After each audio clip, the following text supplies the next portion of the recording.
En el corazón helado de Rusia, una mujer que no había nacido rusa cambiaría el destino de un imperio entero. ¿Cómo logró una princesa extranjera no solo sobrevivir a la corte más peligrosa de Europa, sino dominarla por completo? Rusia, a mediados del siglo XVIII, es un coloso inmenso y contradictorio. Territorios interminables cubiertos de nieve, campesinos atados a la tierra por la servidumbre y una nobleza poderosa que vive entre palacios dorados y conspiraciones silenciosas. El imperio parece eterno, pero por dentro está detenido en el tiempo. Mientras Europa avanza hacia la Ilustración, Rusia sigue gobernada por el miedo, la tradición y la espada. En este escenario inmóvil, el destino prepara una anomalía a una mujer joven, extranjera y ambiciosa, aún invisible para la historia. Muy lejos de Rusia, en la pequeña ciudad alemana de Stettin, nace Sofía Federica Augusta. No es heredera de ningún gran reino,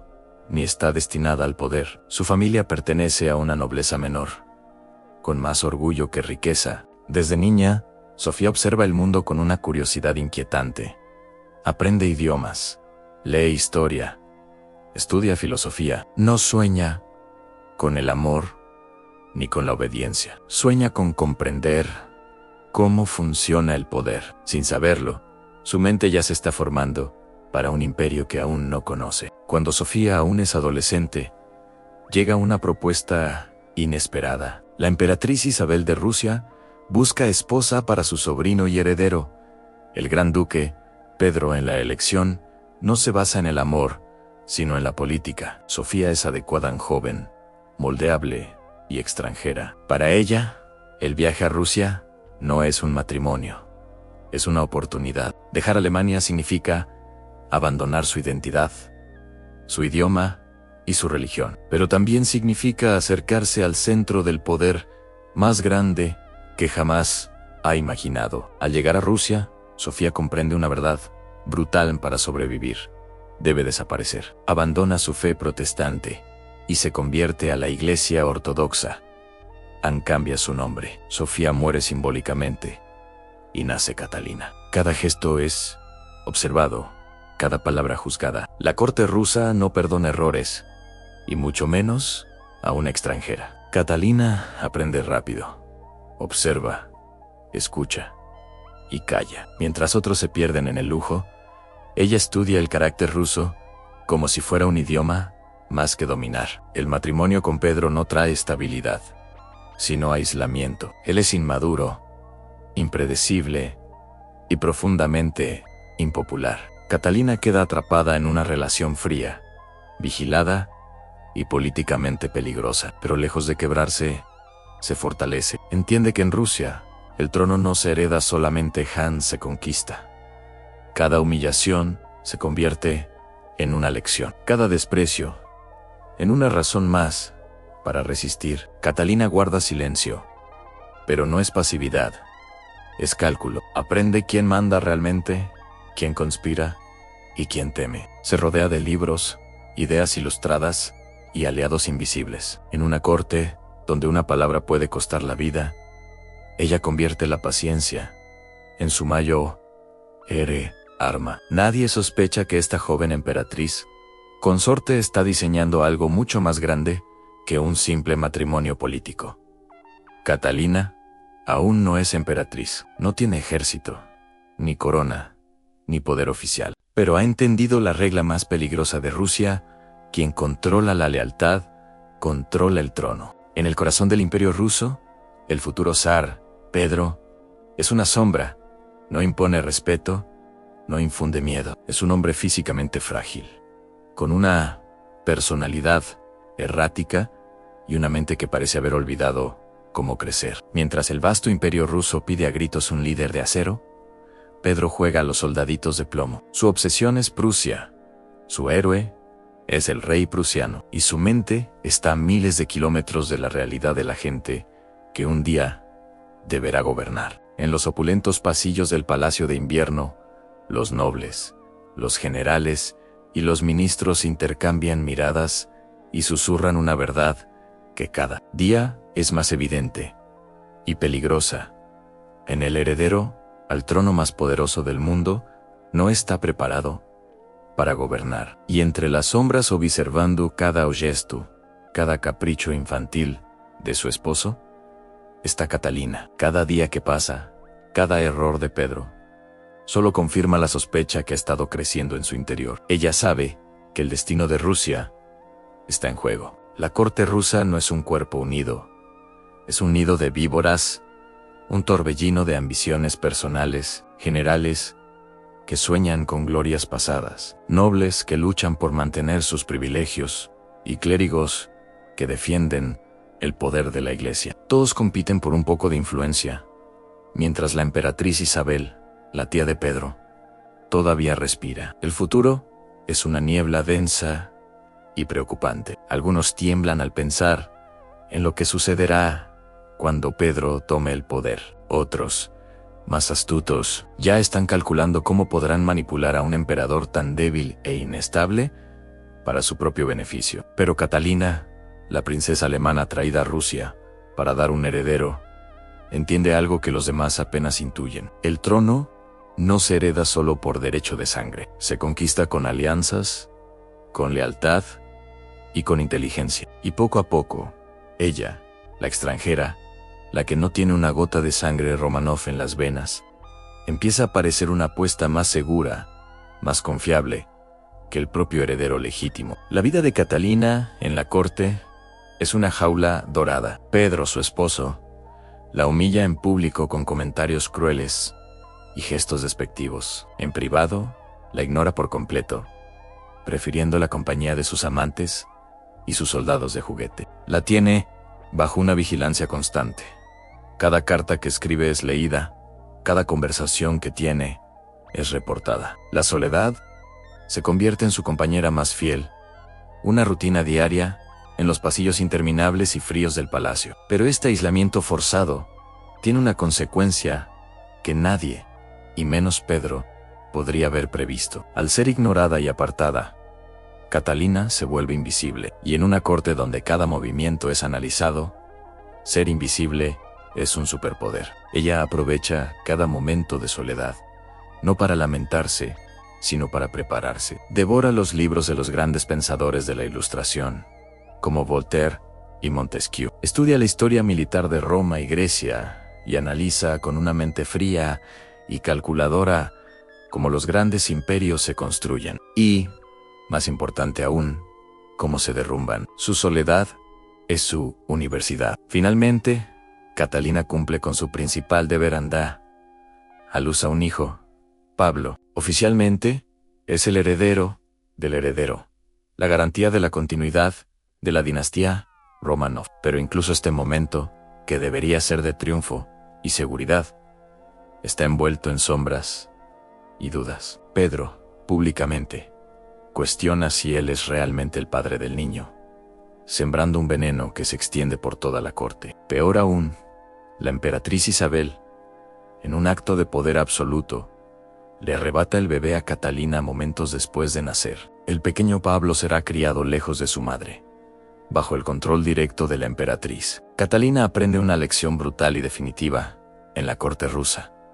Ni siquiera tu propio hijo te pertenece. Todo, incluso la maternidad, puede ser usado como un arma en tu contra. La única posesión real es el poder de tomar, de reclamar y de conservar. A medida que pasan los años, la imprudencia de Pedro se convierte en un desprecio abierto y temerario por todo lo que es ruso. Ya ni siquiera intenta ocultar su admiración, casi fanática, por Prusia. El enemigo histórico de Rusia critica abiertamente las tradiciones ortodoxas, se burla de las costumbres de la nobleza, y lo que es peor, planea reformas que humillan profundamente al ejército, el pilar sobre el que se sostiene el imperio. Quiere cambiar los uniformes por unos de estilo prusiano y poner fin a la guerra que Rusia está ganando contra su amada Prusia. Cada palabra que pronuncia, cada decreto que sueña con firmar, es una palada de tierra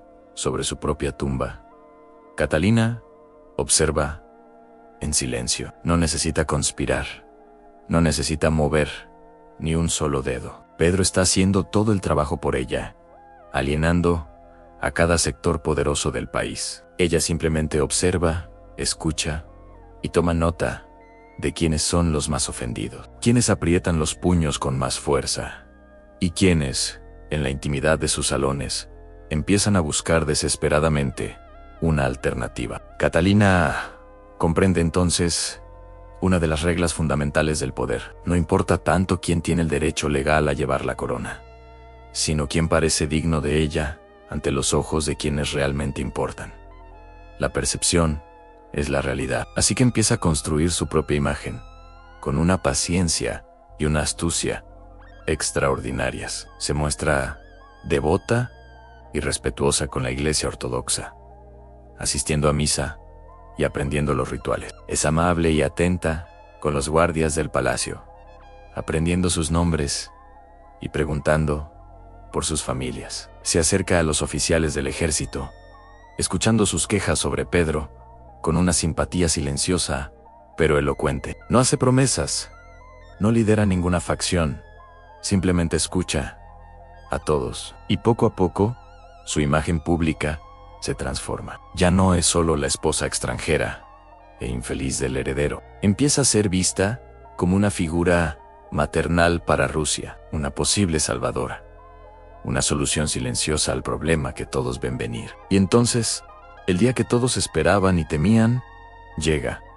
La emperatriz Isabel muere. El frágil equilibrio de poder se rompe en 1000 pedazos. Pedro, el heredero que nadie quería, asciende al trono como Pedro III, emperador de toda Rusia. Lo que debería ser el comienzo de una nueva era se convierte instantáneamente en el principio del fin. Su coronación es un evento sombrío, cargado de tensión. Y en los meses siguientes, Pedro desata un torbellino de decisiones catastróficas. Firma una paz humillante con Prusia, regalando todas las victorias que el ejército ruso había conseguido con sangre.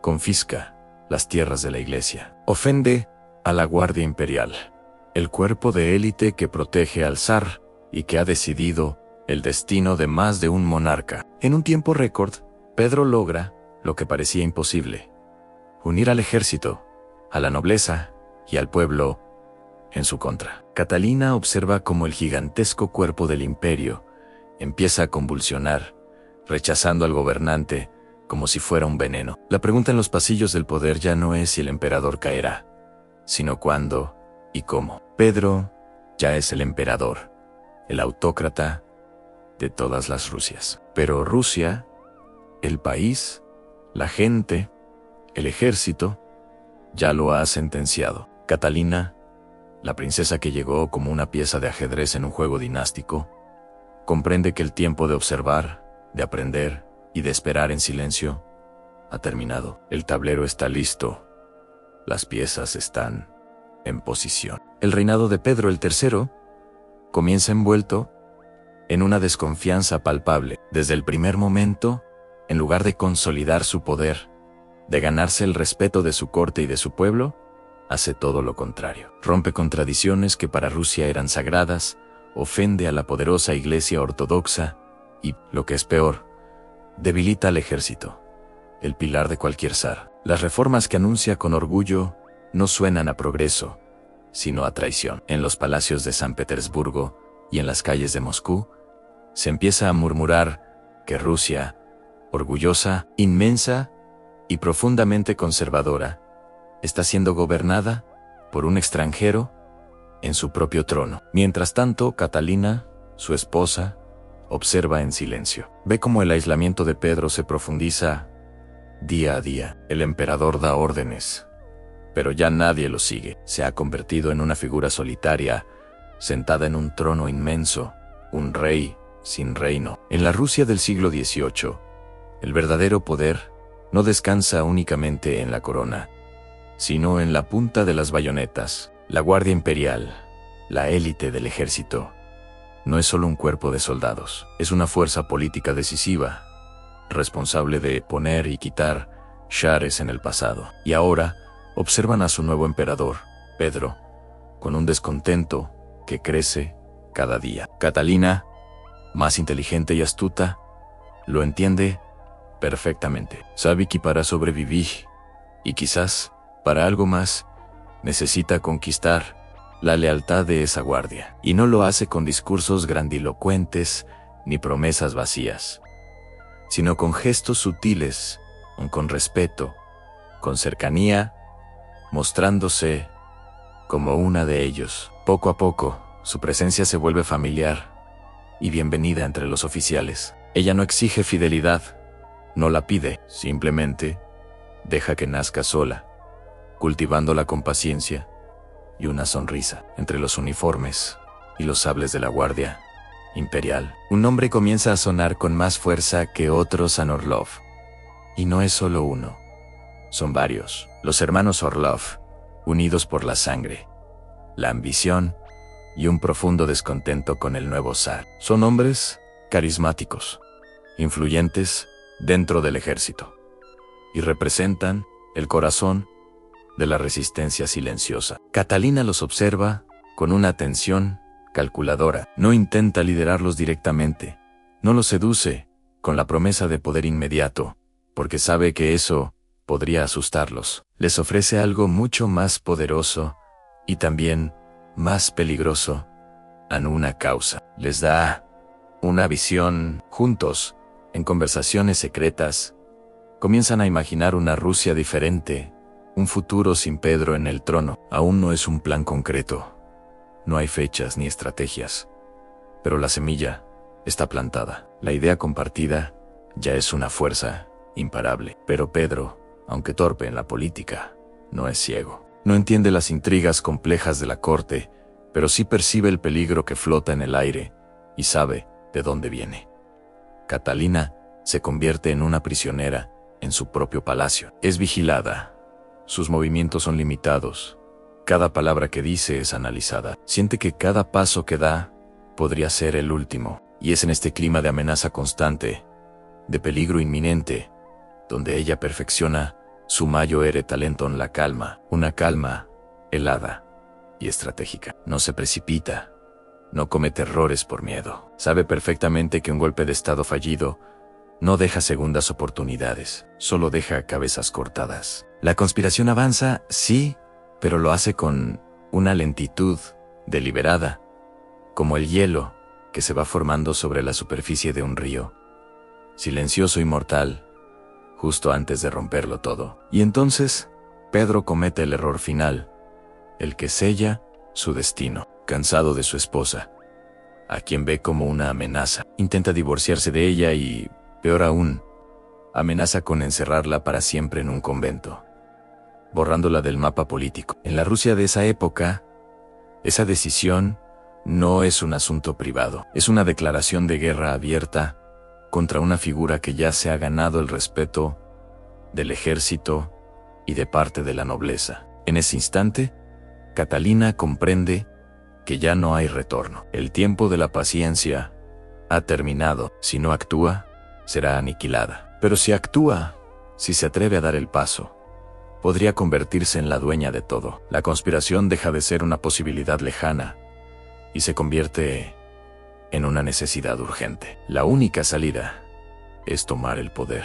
La tensión es casi insoportable. En las habitaciones cerradas del palacio y en los pasillos silenciosos se cruzan miradas decisivas. Una inclinación de cabeza, un gesto sutil, es todo lo que se necesita. La comunicación es, ahora, sin palabras. Catalina ya no es una simple espectadora de los acontecimientos. Se ha convertido, sin que nadie lo diga en voz alta, en el centro invisible de todo el movimiento. Es el sol alrededor del cual orbita la rebelión. La Guardia Imperial está lista para marchar a su señal. Los hermanos Orlov y sus oficiales están preparados para actuar. Todo depende de un solo momento, de una sincronización perfecta.